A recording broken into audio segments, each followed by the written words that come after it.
A aprendizagem é um direito humano. As crianças com deficiência têm o direito garantido à educação. No município de São Paulo, 15 mil alunos são atendidos na rede escolar. Há avanços nas políticas públicas, embora o quadro ainda esteja muito longe do ideal. Recentemente, escolas privadas recorreram à justiça para cobrar pelo atendimento a alunos com deficiência, mas não conseguiram sucesso. Eu sou Gilberto Nascimento e esse é o Diálogo São Paulo.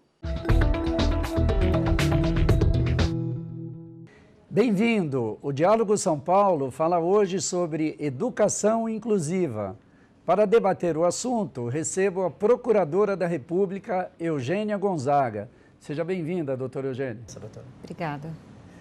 Também no programa, Fábio Adiron, pai e militante da área de educação inclusiva. Seja bem-vindo, Fábio. No final do ano passado, houve uma grande polêmica por causa de uma ação movida no STF pela Confederação Nacional dos Estabelecimentos de Ensino para desobrigar as escolas privadas de atender crianças com deficiência. Doutora Eugênia, que é que está essa questão? Como é que ficou esse assunto? Então, as escolas particulares entraram com pedido de liminar perante o Supremo Tribunal Federal para não precisarem receber essas crianças já a partir desse ano, sem a cobrança de taxas extras. O ministro Fachin, não sei se você se recorda, deu uma liminar, né? E ele negou esse pedido das escolas particulares. As escolas particulares agravaram, pediram para colocar isso em pauta com rapidez, mas isso não foi colocado em pauta. O Supremo está com vários assuntos também muito urgentes, então ele considerou que não houve ainda uma decisão, mas ainda o que está valendo é essa liminar isolada concedida pelo ministro Edson Fachin. Isolada, eu digo assim, unitária, só uma pessoa que decidiu. Mas isso ainda não foi para a pauta geral do Supremo Tribunal Federal. Então, o que vale hoje é exatamente o que está na Lei Brasileira de Inclusão, que as escolas particulares têm o dever de receber, tanto qualquer outra escola pública, e não podem cobrar taxas extras por essa matrícula. E as escolas privadas querem cobrar por esse atendimento? Elas já vinham fazendo isso, já era uma prática das escolas particulares fazer essa cobrança extra e maquiarem alguns atendimentos considerados até desnecessários, né? Não é toda criança com deficiência que precisa de um apoio individual na sala de aula. Muitos especialistas acham até que esse apoio, ele milita contra a inclusão, porque a pessoa acaba ficando ligada só com o apoiador e não tem uma inclusão ali na classe toda, né? E mesmo nos raros casos em que essa pessoa precisa, às vezes, de um apoio, esse apoio, às vezes, é até da área da saúde, não é um apoio na área de educação mesmo, né? Então, esses apoios, assim, são, na verdade, os especialistas chamam de muleta para não fazer a inclusão, né? Para o professor não se envolver. E, na verdade, acaba ficando tão caro colocar o filho naquela escola com esse tipo de coisa que o pai acaba desistindo e procurando outra escola, né? Então, é como se a inclusão fosse só, então, para crianças muito ricas, né? E não é verdade isso. É possível fazer uma boa inclusão de qualidade, né, sem esse tipo de coisa, claro que com toda a preparação, mas sem essas estruturas paralelas, retirando do professor a responsabilidade de ensinar também aquela criança. Ok. Fábio, qual a sua avaliação aí a respeito dessa questão, que é bastante polêmica e também muito importante? Na verdade, o que acontece é que, assim, existem dois grupos de interesse muito fortes nessa história. Eu nunca vou esquecer quando eu estava no começo dessa discussão, e eu ouvi da Eugênia a seguinte frase: a inclusão é uma coisa que a gente está fazendo para tirar de quem não quer largar para entregar para quem não quer receber. Tá? É verdade, eu falava isso mesmo. E eu nunca vou esquecer dessa frase. Por quê? Porque quais são os dois grupos de interesse? De um lado, você tem as escolas comuns, que, apesar de, se você pergunta se eles têm grupos homogêneos, eles vão dizer que não. Mas, no fundo, a nossa educação é feita como se todos os alunos fossem uma grande massa homogênea. Então, qualquer coisa que seja mais ou menos diferente, eles querem evitar. Por outro lado, você tem as instituições que ainda têm escolas especiais que não querem largar essas pessoas porque Isso são, de um lado, fonte de receita para elas e, de outro, uma certa fonte de exercício de poder. Então, vamos dizer assim, a gente está sempre brigando com os dois lados, o que não quer largar e esse que não quer receber. Por outro lado, a gente tem que admitir que, comparado, tipo, meu filho entrou na escola com 3 anos, está praticamente saindo da escola esse ano. Nesses 15 anos, a gente teve uma evolução muito significativa. Então, quando ele entrou na escola, a gente ouvia todo mundo dizer assim, a escola não aceita, não aceita, não aceita. E mesmo, assim, algumas hoje aceitando meio na marra, a gente já tem muitas que estão aceitando porque aceitam mesmo. E porque já se convenceram de que esse é o caminho. Tá. Na verdade, então, as escolas tinham que atender, mas cada uma atuava da maneira como achava melhor. Não havia uma regra, um sistema, uma... Complementando aí a minha fala, né? Quem não quer soltar, quem não quer pegar. Só que no meio disso tem o direito da criança com deficiência. E o direito dela não é simplesmente a uma educação qualquer, é um direito à educação inclusiva. Né? Pela primeira vez, no texto jurídico, nós temos desde a Convenção da ONU de 2012, dizendo que o direito à educação das pessoas com deficiência se faz em um ambiente inclusivo, né? Juntamente com todas as pessoas, porque isso é o melhor para o desenvolvimento dela e, obviamente, das outras crianças também que se beneficiam. Até essa decisão do ministro Fachin foi muito interessante, porque ela não aborda só o direito da criança com deficiência à escola comum, ela aborda o direito das outras crianças de receberem, de estarem presentes nessa diversidade. Então, é realmente um direito de todos, no sentido de se cobrar a parte. E essas práticas, infelizmente, elas eram frequentes, ou como forma de se tirar mais dinheiro dos pais, né? Ou como forma de tornar muito difícil o acesso daquela criança àquela escola particular. Olha, a gente recebe, mas além, por exemplo, dos 2.000 de mensalidade, você vai ter que pagar, por exemplo, mais 1.000 aqui pelo apoio. Isso, e a maioria na prática, dos pais pagavam. Alguns pais, pessoas muito... que têm condições, ou então pais que realmente sacrificam outros bens da sua família para poder dar uma educação, né, que ele acha que é a melhor para aquele filho. E com filho com deficiência isso também não é diferente, porque outro ponto que mudou muito ao longo desse tempo, o meu filho hoje tem 17 anos, mas os pais antigamente escondiam muito os filhos com deficiência. Os pais se ressentiam de colocar na escola comum, porque falava assim, o meu filho, eu não quero que meu filho seja o coitadinho da turma. Hoje não, hoje os pais eles têm muito orgulho, vai sofrer bullying, vai sofrer... Hoje os pais, eles podem até sofrer, é claro, né, com a notícia, com certas situações que passam, mas os pais têm orgulho e querem garantir o direito do seu filho. Então, acho que isso mudou bastante e quem pode, paga, mas está errado a cobrança para qualquer criança. E as escolas públicas, Fábio, ela cumpre o seu papel, consegue atender a escola pública tem cumprido o seu papel, eu vou dizer assim, principalmente as escolas municipais. As redes municipais são muito mais atuantes nesse sentido do que, por exemplo, a nossa rede estadual. Então, pega a própria rede municipal de São Paulo, apesar dela ser gigantesca, e aí você ter alguns focos ainda resistentes, mas como política pública, ela é uma rede que tem trabalhado razoavelmente bem a questão de inclusão. Então, a gente vai para... até porque, vou dizer, a rede pública talvez já tenha um histórico de receber todos os tipos de pessoa. Então, assim, os gestores estão mais acostumados com isso. Eu lembro de ter ido uma vez numa escola municipal e uma das professoras falou assim, receber criança com algum tipo de deficiência aqui é a coisa mais fácil do mundo. Difícil é incluir egresso da FEBEM, pessoa que sofre abuso sexual em casa, violência, etc, etc. Eu falei assim, pessoa com deficiência é até mais fácil de incluir. Ok. Na avaliação da senhora também, o papel desempenhado pela escola pública é satisfatório? Olha, enquanto o Fábio falava, eu fiquei me imaginando aqui colocando defeito aqui em tudo, né? Quem ouve que a escola pública sempre teve a obrigação de receber todo mundo já fala assim, é por isso que é uma droga a escola pública, né? Não é por isso que é uma droga a escola pública, né?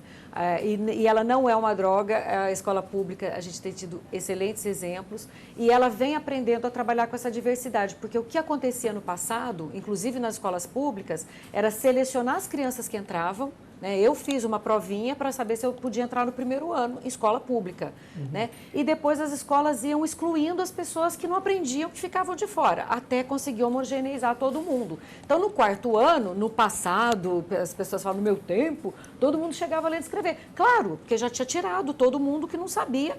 E essas pessoas estão onde? Né? Pessoas inteligentes, né, ficaram realmente para trás, né? Se a gente lembrar nas nossas turmas, pessoas que às vezes não estudavam matemática, não gostavam de certas matérias, eram pessoas brilhantes e não eram valorizadas. A escola pública vem aprendendo a valorizar todas as cabeças e ela já passou por essa fase de ter com muito trabalho com essa diversidade. Hoje ela vem se revelando uma escola que ela está dando conta, claro que com muita dificuldade, com vários outros exemplos ruins, mas a gente tem agora o Enem do Nordeste em escolas públicas, adolescentes muito bem classificados, né? Porque são pessoas que estão tendo uma formação integral e não apenas aprendendo a tirar 10 decoradamente, né? Em matemática, biologia e história. E quem acha que essa escola ainda é a melhor são pessoas que estão, né, muito desatualizadas.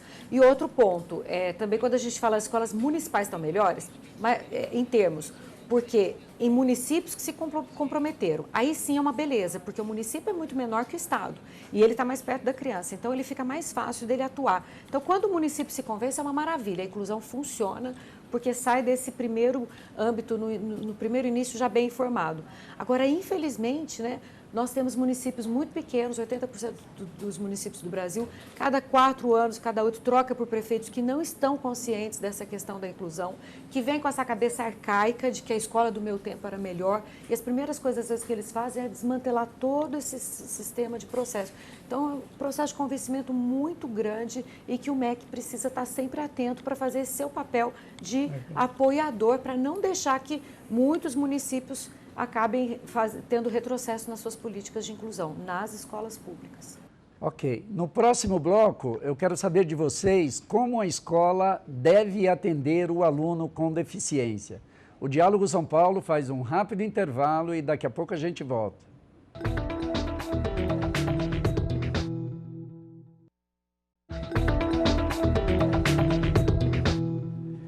Olá, estamos de volta. O Diálogo São Paulo fala hoje sobre educação inclusiva. E aqui no programa, a Procuradora da República, Eugênia Gonzaga. Também conosco, Fábio Adiron, pai e militante da área de educação inclusiva. No bloco anterior, deixamos no ar a pergunta sobre como a escola deve atender o aluno com deficiência. A doutora Eugênia é autora do livro Direito das Pessoas com Deficiência. Nesse livro, ela aborda questões legais e também a maneira e a forma com que as escolas devem atender os alunos com deficiência. Doutora Eugênia, quais são as recomendações legais, as orientações e obrigações das escolas em relação aos alunos com deficiência? O livro é um livro jurídico, não é pedagógico, mas nessa questão de inclusão, não basta afirmar que a pessoa com deficiência tem direito, as pessoas parecem que não se convencem porque acham tão estranho, tão impossível, né, na sala de aula comum ter também crianças com deficiência, que eles acabam esquecendo o direito, deixando de lado, falando isso é impossível e vamos educar separado mesmo, né? E o que não atende o direito dela à educação e nem das outras crianças. Então, no livro eu fiz questão de abordar também um pouco dessa questão do como fazer, sugerindo até caminhos, né? O que a legislação diz hoje? Com base na Convenção da ONU e na Lei Brasileira de Inclusão, primeira coisa, toda a escola tem que ser adaptada arquitetonicamente. Então, esse é um primeiro passo da escola, saber, independentemente de ter aluno ou não com deficiência matriculado no momento, porque pode vir a receber pessoas, é um prédio público acima de tudo, né? Então, primeira coisa, a questão arquitetônica. Segunda coisa, ela precisa se preparar para as pessoas que têm deficiência sensorial.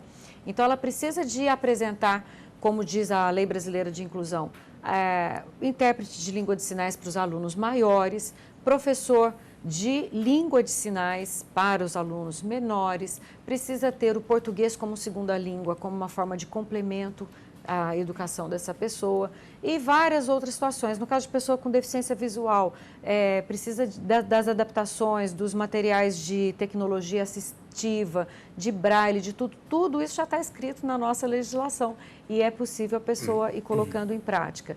E como é que ela vai fazer isso? Planejando antecipadamente, né? Então, a escola particular é um caminho. Agora, a escola pública, ela já vai colocar ela já precisa colocar no seu projeto político-pedagógico tudo isso e apresentar os seus projetos de inclusão. Porque também o que nós falamos no livro e que as escolas às vezes reclamam muito, elas falam assim, a gente tem que fazer tudo, mas a gente aqui não tem nada. Mas juridicamente, não é o poder público que vem na escola fazer no primeiro momento. Se não fez isso a rede inteira, cabe ao dirigente, ao diretor daquela escola, fazer no seu pedido de reforma, no seu pedido de material escolar, já aquilo que ela precisa adaptado para atender a sua clientela. Então, é sempre uma via de mão dupla. Tem o poder público que tem que apresentar as condições, ele já apresenta, já faz muito. Nesses últimos 10 anos, melhorou muito o apoio que a escola pública tem. Ela recebe um per capita a mais de Fundeb, quando ela tem alunos com deficiência matriculados. Então, a gente acha que melhorou bastante, mas tem que vir também da parte do titular da escola, né, fazendo também esses pedidos de adaptação. E o terceiro ponto é aquilo que a gente falou no primeiro bloco, né, é ter uma prática pedagógica que abranja pessoas com diferentes características. Tem que romper com essa prática do passado que só visava turmas homogêneas. E essa atenção à diversidade, ela já é batida por muitos pedagogos, né? Todos as principais mentes de educação já falam, né, que a escola não pode procurar moldar a criança, mas é atender vários tipos de inteligência.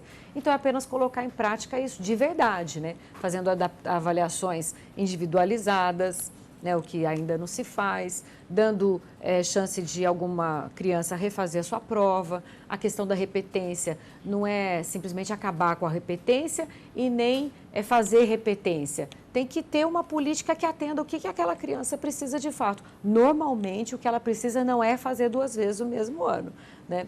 Então, tudo isso é um conjunto que vai atender bem a todas as crianças e também as crianças com deficiência. E já está tudo previsto na nossa legislação. Então, no livro, eu vou abordando todos esses pontos e dando sugestões, exemplos de como muitas escolas resolveram isso. Ok. O livro está sendo relançado agora, né? Ele está na 3ª edição, mas agora está esgotado e nós estamos fazendo a revisão total, porque além da Convenção da ONU de 2012, já abordada nele, porque ele foi revisto em 2012, agora a gente tem a Lei Brasileira de Inclusão, que veio em julho do ano passado e entrou em vigor agora em janeiro de 2016. Então, ele está passando por uma revisão e em breve a gente deve fazer, então, um relançamento agora abordando a Lei Brasileira de Inclusão. Ok. Fábio, como já li, a gente já viu em alguns dos seus textos, você sempre tem abordado uma questão interessante que não há ensino diferenciado, né, de matemática ou de português para criança com deficiência, né? Quer dizer, não tem que haver diferenciação. Não existe a diferenciação do conteúdo. Tabuada vai ser tabuada para todo mundo, seja para uma pessoa sem deficiência nenhuma, para um cego, para um surdo, uma pessoa com deficiência intelectual, sempre vai ser a mesma coisa. Provavelmente um cego vai precisar de um ábaco para aprender a fazer o cálculo diferente de outras crianças. Acho que existem algumas coisas que precisam ser levadas em consideração aí. Primeiro, a escola se posicionar para entender que todas as crianças são diferentes, não são as crianças com alguma deficiência que são diferentes e, principalmente, partir da escola e principalmente do professor lá na classe, acreditar que todos podem aprender. Quando o professor acredita que todos podem aprender, ele encontra caminhos pedagógicos para ensinar para todo mundo. Acho que a outra coisa pessoa com deficiência não é um coitadinho. Ele não está na escola para ser super protegido ou para ser tratado com pena. Então, tipo assim... Há uma estigmatização aí, né? Eu acho que existe um pouco dessa história do coitadinho. Então, a gente deu a lição para a classe toda, mas coitadinho, ele não precisa fazer essa lição, ele tem deficiência. Não, ele precisa fazer lição, eventualmente com alguma adaptação, mas ele tem que ter acesso, porque não adianta a gente falar assim, ele está incluído, mas ele não tem acesso ao mesmo conteúdo que os demais. Não, ele tem que ter acesso ao mesmo conteúdo que os demais. Com alguma adaptação, quando necessária, sim. E muitas vezes não existe necessidade de adaptação. Tem muitas pessoas que, por características pessoais e de contexto, não tem necessidade de adaptação do conteúdo. Às vezes tem da forma de apresentação do conteúdo. Então, eu vou ensinar geografia para uma pessoa cega, não adianta eu virar para ela e falar assim, olha o mapa. Eu vou ter que fazer alguma coisa, talvez alguma apresentação tátil, alguma coisa do tipo. Mas o conteúdo é o mesmo, tipo, explicar o relevo do Brasil é o mesmo para uma pessoa cega ou para uma pessoa não cega, tá certo? Então, eu acho que atitude, entender a diferenciação, acreditar que todo mundo pode aprender e não tratar como coitadinho, eu acho que são os... Se você começar, se a escola começar com essas convicções, o desenrolar da coisa é bem mais fácil. Outra questão que você tem dito também é que as escolas não consideram as pessoas com deficiências como detentora de direitos humanos e, portanto, de educação também. Sim. Na verdade, assim, quando eu estou dizendo assim, essa pessoa eu não quero aceitar, é porque ela não tem acesso a esse direito.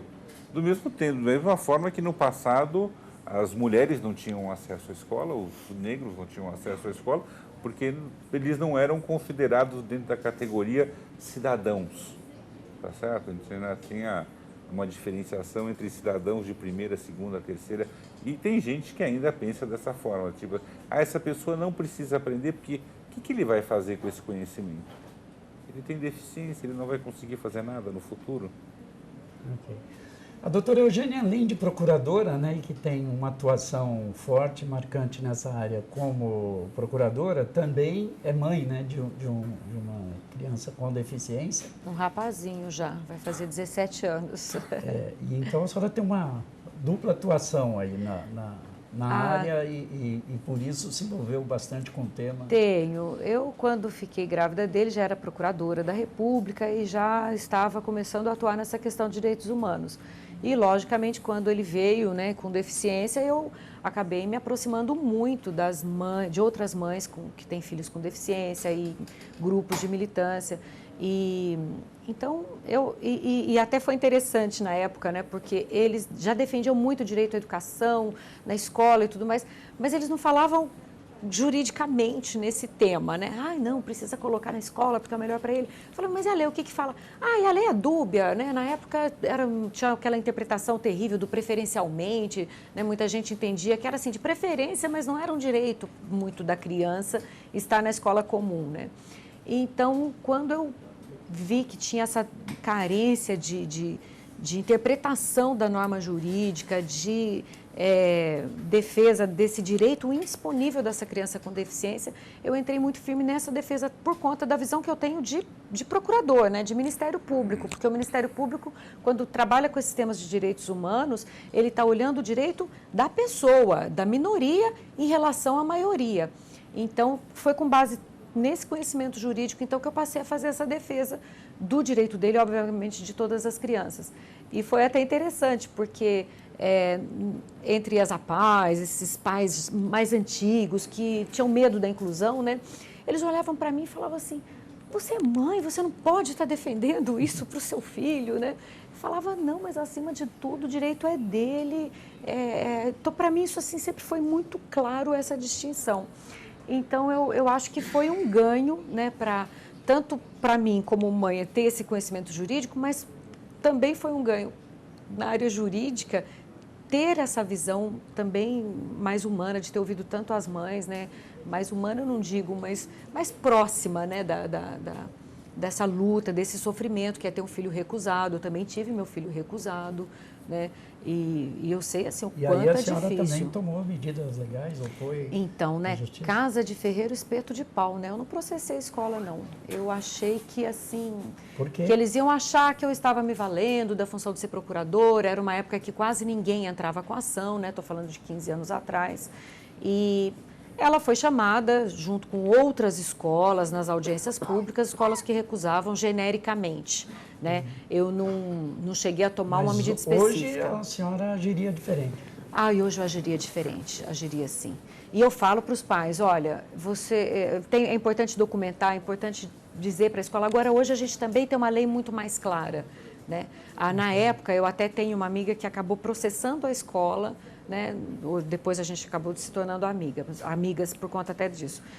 Mas na época, o que aconteceu? Ela perdeu em primeiro grau. Então, foi uma exposição, mas foi até importante, porque a reação também foi muito contrária. Então, eu achei que, sendo procuradora, as pessoas iam falar, ela está se aproveitando do fato, só ela que conseguiu. Então, eu achei que não deveria misturar estações. Mas foi muito duro, foi muito dolorido, caberia, sim, tanto uma denúncia no âmbito penal, porque já era crime na época a recusa, como uma ação por danos morais, né? No próximo bloco, eu gostaria de ouvir de vocês sobre experiências inovadoras de educação inclusiva no Brasil e no exterior. O Diálogo São Paulo faz um rápido intervalo e daqui a pouco a gente volta.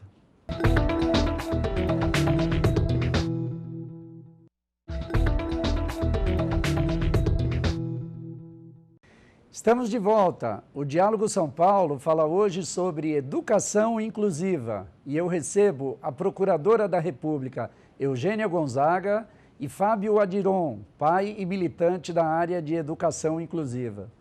No bloco anterior, deixamos no ar a pergunta sobre experiências inovadoras de educação inclusiva no Brasil e no exterior. Fábio, existem experiências positivas que podem ser reproduzidas aqui no Brasil? Existem experiências internacionais dos dois lados, algumas muito positivas e, na verdade, também algumas muito negativas. Eu acho que o exemplo emblemático mais próximo nosso é o caso da Escola da Ponte, em Portugal, que é uma história a respeito da escola para onde eram mandados todos os excluídos de outras escolas. E todo o processo que eles fizeram de construção para lidar com todas essas diferenças, chegando num ponto em que a Escola da Ponte tinha as melhores notas nos exames nacionais, como os nossos aqui. Existem outros modelos, tem um que é o que eu estou seguindo já desde que o Samuel está na escola, que não é um método, mas é um projeto, é uma questão conceitual que chama Projeto Roma, que é um trabalho originado na Universidade de Málaga com um grupo italiano, depois eles trocaram o nome para ficar bonitinho. Na Espanha chama Projeto Roma, na Itália chama Projeto Málaga, e que trabalha... Mas é a mesma coisa, basicamente. É a mesma coisa, é a mesma coisa, mas você vai encontrar mais material como o Projeto Roma, porque o lado espanhol era o lado acadêmico que tem mais publicações, que trabalha justamente aquelas questões de trabalhar o potencial da pessoa e não o déficit, trabalhar a confiança, o aprendizado, e que a gente tem usado, inclusive aqui no Brasil, várias pessoas têm usado e quem usa direitinho funciona bem. Acontece também o contrário, às vezes a gente tem situações como países, em tese, que deveriam ser os super desenvolvidos, que chegam a ter escolas hiper segregadas, tipo a Suíça, alguns países escandinavos. Agora, a gente brinca que aqui no Brasil, modernidade é você usar Paulo Freire. Porque, vamos dizer assim, porque até hoje a gente não usou Paulo Freire, que é um pedagogo nosso que trata disso tudo e que nós ainda não colocamos para dentro da escola. Quer dizer, ele já nasceu, desenvolveu... Tem experiências implantadas no mundo inteiro. O mundo inteiro usa o Paulo Freire e a gente não usa. Então, modernidade para nós seria usar o nosso pedagogo principal aqui. Ok. E para a senhora, doutora Eugênia, quais experiências que lhe chamaram a atenção, tanto no exterior como também aqui no Brasil? É engraçado, né? Eu visitei alguns países, Alemanha, França, Espanha, e o que a gente, Estados Unidos um pouco, e nos Estados Unidos você tem locais que são excelentes, escolas inclusivas de ponta, as crianças com deficiência vão na escola, né? E fazendo tudo como a gente sonha. E já aí você vai, por exemplo, na Alemanha, e aí você vê que as pessoas lá ainda estão lutando muito para tirar de quem não quer soltar aquela história, né? Uma estrutura de escola especial muito, muito forte, muito que funciona até, né? Muito bem, mas que, por exemplo, lá eles têm dificuldades de traduzir até a convenção mesmo. Quando a convenção fala inclusão, eles querem traduzir para integração, que seria uma forma, assim, menos positiva de se fazer, né? A inclusão, uma forma... inclui quem acompanha a turma, quem não acompanha eu deixo separado. E... Então, acho que como o Fábio falou muito bem, existe ainda um misto e não é porque o país tem às vezes muito dinheiro que está fazendo uma excelente inclusão. Às vezes até quando tem muito dinheiro, os instrumentos de segregação, essas escolas são estruturas muito fortes, arraigadas, presentes na sociedade e que não se consegue ainda fazer essa junção. Né? Então, a gente está realmente caminhando no mundo inteiro. Mas eu acho que, como também disse o Fábio, a gente caminhou muito bem nesses últimos 10, 15, 20 anos. Acho que cada vez mais agora sim virou realmente um caminho sem volta. E no mundo todo, o que as pessoas que querem, mesmo, por exemplo, nesses países em que tem essas escolas especiais amplas e fantásticas, né? As pessoas ali querem inclusão. Eles já não querem mais segregação de maneira alguma. Ok. Fábio, aqui tem uma experiência de mediador nas escolas, né? Como é que é esse trabalho, essa experiência do mediador? Tem várias experiências, porque infelizmente esse nome mediador virou uma coisa que não é, tá? Porque a gente Você podia explicar porque para a quem está gente em casa tem, porque a gente tem exatamente. uma mediação olhada por dois teóricos da educação, um que é o Meleiro do Projeto Roma, outro que é o Feuerstein, num processo chamado PEI, que são efetivamente mediações. O do Feuerstein diretamente com a criança, o Meleiro fazendo a mediação entre a família e a escola. Ele não atua sobre a criança. Isso realmente é fazer mediação. A outra coisa é o que as escolas começaram a pedir de mediador, que no fundo são essas muletas. Do tipo assim, ele quer um mediador, atrás um mediador. O mediador é um tomador de conta, é uma babá da criança, para não ter que a escola ter que cuidar disso. Mas a mediação, de fato, é quando eu tenho alguém observando os lados ou a pessoa e identificando a possibilidade ou identificando quais são os itinerários mentais que essa pessoa faz para aprender, para facilitar os contextos. Então, eu adapto a escola, eu adapto a casa para que a pessoa, dentro de um contexto em que aquela pessoa aprenda melhor. Então, usando as múltiplas inteligências, tipo, tem gente que aprende melhor visualmente, tem gente que aprende melhor pela lógica. Então, eu vou mudando esses contextos para facilitar a aprendizagem. Mas não é um mediador que fica atuando sobre a criança, ele não dá aula particular, ele não é um professor particular, ele não é um acompanhante, ele é alguém que observa a situação pedagógica, inclusive ele acaba ajudando muito a escola, porque, vamos dizer assim, como ele está observando a escola, a classe, ele acaba tendo ideias boas que não são para aquela criança, são para a classe toda, são para a escola toda. Eu vejo isso que, por exemplo, na escola que o Samuel estuda desde sempre, uma série de coisas que foram adaptadas para o Samuel acabaram servindo para uma série de outros alunos que tinham as mesmas necessidades e que eles não estavam percebendo. Tá? Então, esse mediador. Assim como o próprio Paulo Freire entende que o professor é o mediador entre a criança e o conhecimento. Ele não é um senhor que dita as regras do que a criança tem que aprender. Na verdade, ele faz a mediação entre o conhecimento e a criança. Ok. O nosso tempo está quase se encerrando, então eu gostaria de ouvir as considerações finais de vocês, da doutora Eugênia e do Fábio, mas colocando também um adendo aqui. Como tem sido, se vocês puderem falar também, como tem sido a mobilização dos pais ou das entidades da área de educação inclusiva diante dessa ação do STF? Houve uma grande polêmica mesmo no final do ano passado, hoje parece que se parou de de falar de uma certa forma do assunto. Como é que tem sido essa mobilização para que não se permita ou que se consiga que a decisão temporária aí tomada ela pelo STF seja mantida? Se você puder falar um pouco. Várias associações, né? E obviamente essas associações sempre têm pais e mães fazendo parte delas, profissionais que atuam diretamente com pessoas com deficiência. Eles entraram como amicus curiae nessa ação do STF. Então, a Associação Brasileira de Síndrome de Down. É isso exatamente? Só desculpa, perdão. Tá Boa. Amicus curiae é alguém que entra dentro do processo, né? Porque normalmente o processo tem autor e réu, né? São as partes ali que estão só dentro do processo.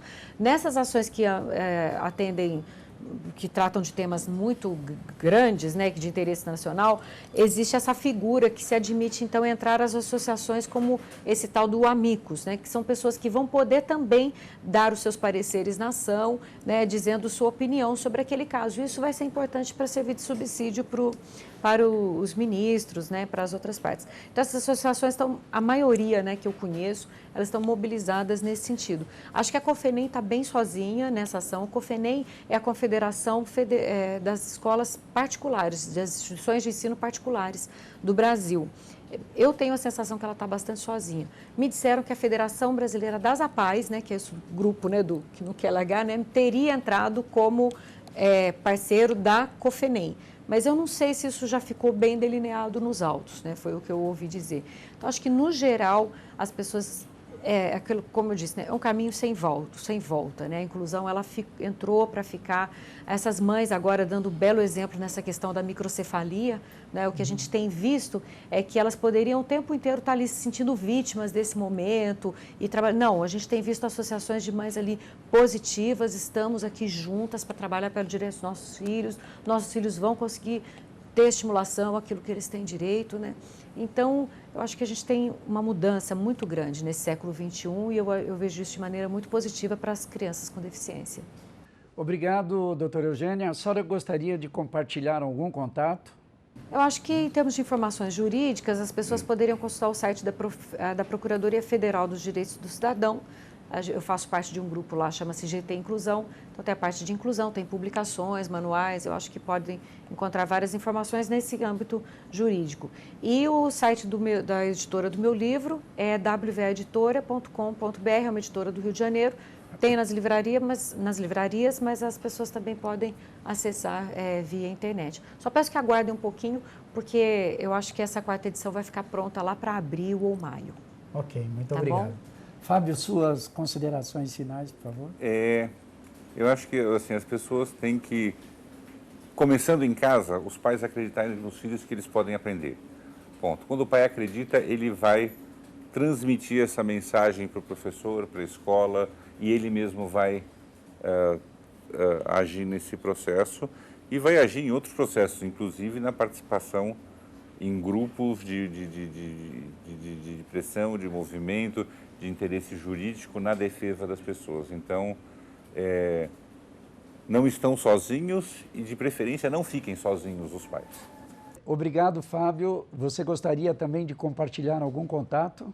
A gente tem grupos que funcionam dentro do Yahoo Grupos. Um é o grupo do Fórum de Inclusão e para numa questão mais específica tem um grupo de discussão de pais, professores, profissionais, que é o grupo de Síndrome de Down, que hoje já tem quase 2.000 pessoas lá participando. Obrigado. O Diálogo São Paulo de hoje fica por aqui. Obrigado por sua companhia e até a próxima semana. Tchau.